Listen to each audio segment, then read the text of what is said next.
Karibu, karibu. Naomba nisikilize dada. Mimi nakuheshimu sana na naheshimu sana haya mazingira. Sawa? Karibu. Mimi mdogo wangu amepigwa na shoti jana. Umeelewa? Na nimejaribu kumuuliza bwana imekuaje, anakuja kuniambia sijui security sio imefanya nini. Naomba imekuaje? Mdogo wako ni mwizi kaka. Alijaribu kuruka ukuta ambao tumeufungia electric fence ndio maana akapigwa shoti. Kwa hiyo mshauri mdogo wako aache wizi.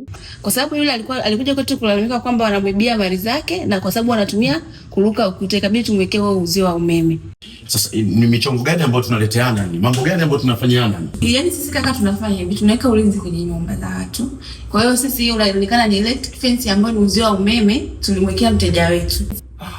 Kwa maana kuniambia kwamba nyinyi mnafanya kazi ya kuweka kama ulinzi. Kama ulinzi kwenye nyumba ya mtu ili uhalifu kama huo usitokee kwa sababu watu sasa hivi ni wengi wezi. Na wanatumia njia nyingine. Mwingine anatumia kuruka ukuta lakini ukiwa na uzio wa umeme hawezi kuruka ukuta. Na ile kwa mfano labda umeweka zako ni ukataka kukanyaga tu matano aka fulani. Hiyo nayo iko hiyo. Hiyo pia inakuja na hiyo ambayo inakuwa ni set ya electric fence ambayo ndio uzio wa umeme. Inakuja na kimulimuli na pia na ara.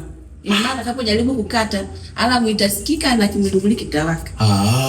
Okay. Kwa hapo panaitwa Mwanza Security System and ICT Solutions.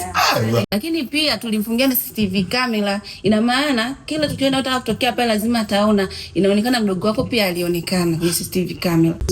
Hiyo nimeipenda hiyo. Mimi mwenyewe mwizi lakini kwa hiyo hiyo hawezi kuniibia tena. Sasa hapa nataka tu mtu aende akanifungie pale nyuma. Hamna shida, tukufungie. Sawa nitie fundi. Bwana mambo ya shoti. Wizi nitaacha. Bwana sikiliza mambo sio mengi. Tunaomba nifungie baba. Utakuja